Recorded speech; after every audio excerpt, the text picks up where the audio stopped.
over to Little Rock, Arkansas. Check in with Courtney Mims. Courtney, how are you doing on this fine Wednesday?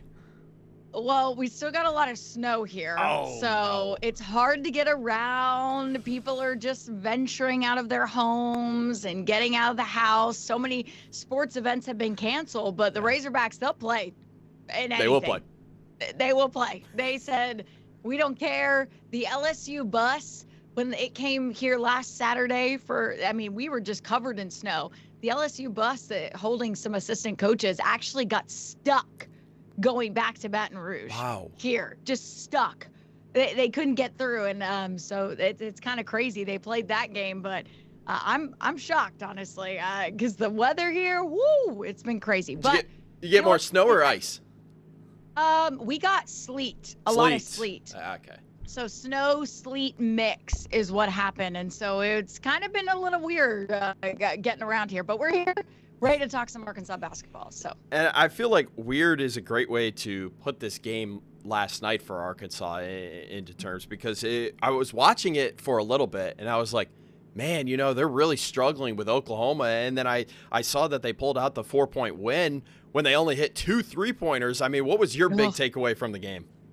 Well, that was honestly one of the biggest ones for me. It was a win on the road, and this team so badly needed to win on the road because they've been so good at home. They are actually, believe it or not, they are the last SEC team that remains unbeaten at home this entire season. So they are the only ones who have not been beaten at home. So they're obviously good at Bud Walton Arena, and I wish Gerhard was here to go, the Bud Walton Arena magic, okay? That's what's going on. I'll say it for him, the Bud Walton Arena magic.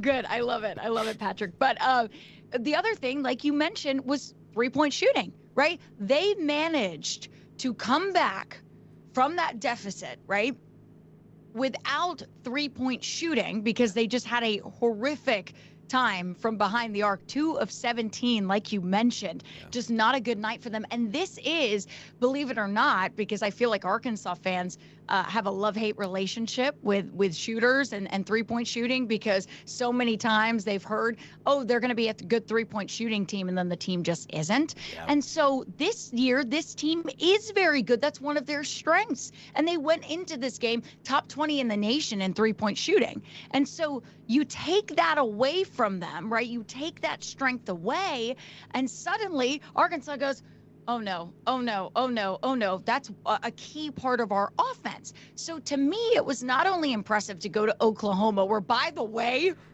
they were having like a free admission $2 beer popcorn night.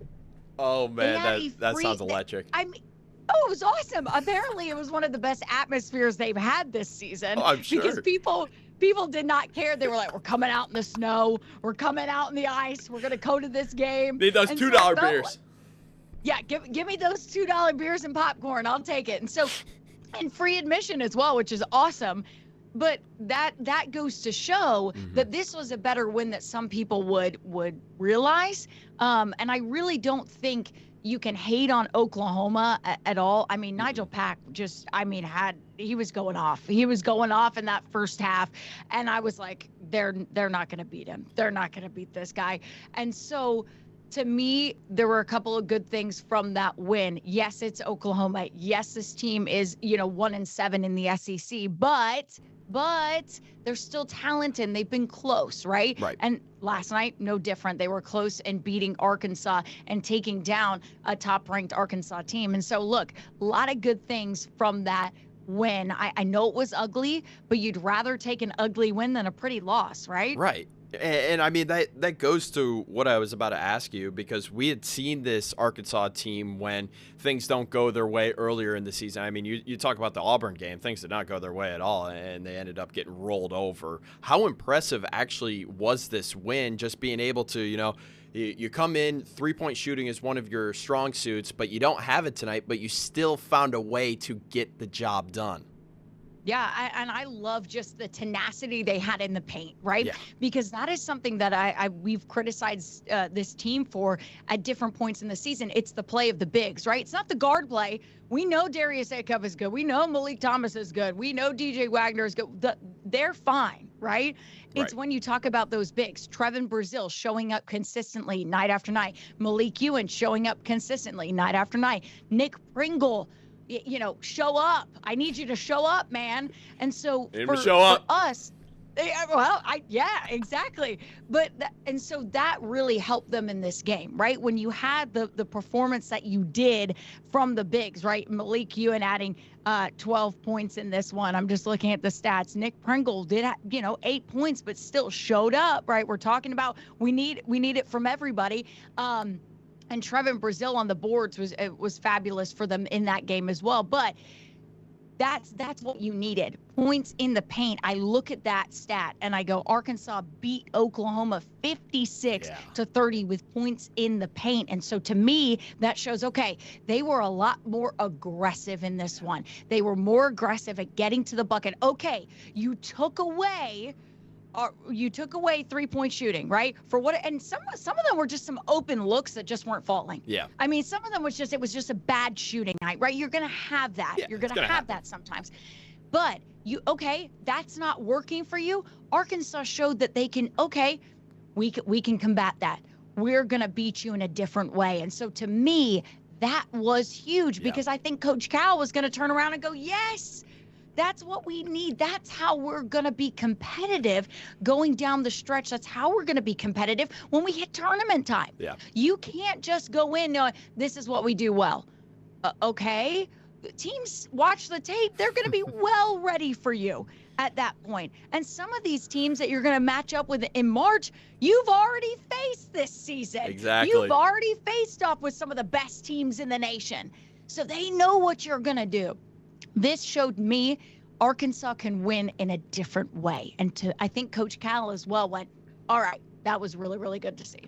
Coach Cal, always good for a good soundbite whenever you need it. Let's take a listen to Coach on his team's 3-point shooting from last night. Well, I got a couple guys that are so good going to the rim, but they got that bag of tricks over here that they got to grab into and shoot contested threes. Like, why? When you go to the rim, you're either dunking it, grabbing, and one. Why would you do it? Well, that's part of me. I can really, okay, now you're 0 for 4. You could have had 8 more points, maybe 9, 10, because they would have fouled you. They'll get it, but they got to keep sticking their hand on the stove and just say, come on, man. And one of the things I told them this week, and the guys that have played for me, we're coaching individual players to be their best. My staff adds value to individual players or they're not on my staff. Well, they'll say, well, you don't care about winning. Well, you probably haven't watched me coach or been in a practice. You can say that. Not true. But I do know my responsibility is to help every player be their best. I will not live with regrets. They might, because they won't listen. And they'll fight me till the end. Okay? You're going to look back and say, I should have just listened. Yeah. 80 guys get drafted and made $6 billion, 13 All-Stars and MVPs, but you do it your way. Courtney, can I just, on the front end here, can I ask you that once this season is over, we just do an entire segment on reactions to most viral sound bites from Coach Calipari this year? Because, I mean, sticking your hand on the stove, getting into that bag of tricks over here. They don't want to take what's front of them. They got to dive into that bag of tricks and take the contested threes. I mean, if you want entertainment, he's right here for you 10 to 15 minutes every game night.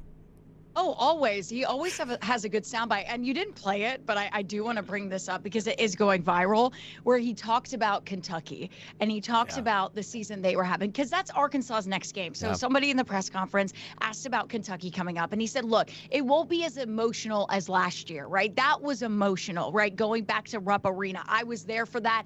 It was crazy. That just was so insane, that game. I can't even describe what it was like to see that. But he commented on Kentucky's season, and he said, look, Mark Pope's doing a great job over there. Mark Pope's doing a great job, okay? If you're a Kentucky fan, you need a, and I'm paraphrasing here, but yeah, if you're a Kentucky fan, you should be happy with the job he's doing, right?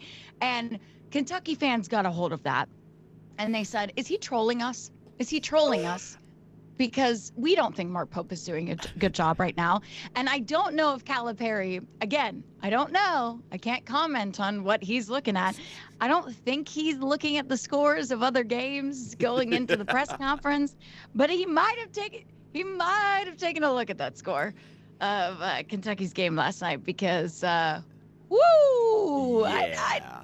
I don't think fans are happy right now with the way that they are $22 million roster. And didn't they go out and correct me if I'm wrong, but I saw this posted on social media where they're in a huddle, like about to go play Vanderbilt, right? And they're in the, in a hallway, right? Or in the tunnel. Yep. And they're like, 3, 2, 1, like, get that bag or get that money or whatever. They said something about money. And I went, oh. Yeah, get your money, all right. Oh, I went, that's not a good look. This is not a good look. This is a bad, bad look. Especially when you just got absolutely cooked. You look like a high school team at points against the Commodores.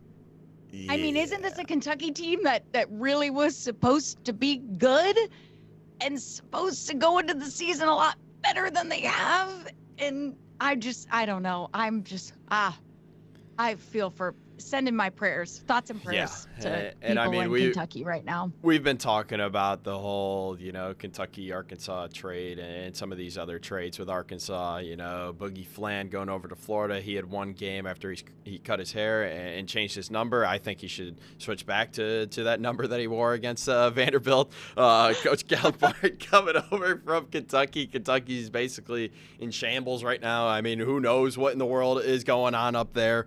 But what are some of the biggest, and I honestly think, now that you bring that up about what Coach Cal said, it almost feels like he's trying to be like Lane Kiffin, where he's just trying to, Lane Kiffin would like troll Ole Miss and be like, yeah, they're a great football team. They deserve to be here. So happy for them. But like you're like with the new girl, but you're talking about the old girl. Yeah, and I know it's so funny because I can't put words into Cal. I don't know personally what he's thinking, but to go in the press conference and say those things so confidently, you have to believe this. This man knows what Kentucky's done this year. This man knows. Now, was it poor timing because they were getting whacked by Vanderbilt at that point?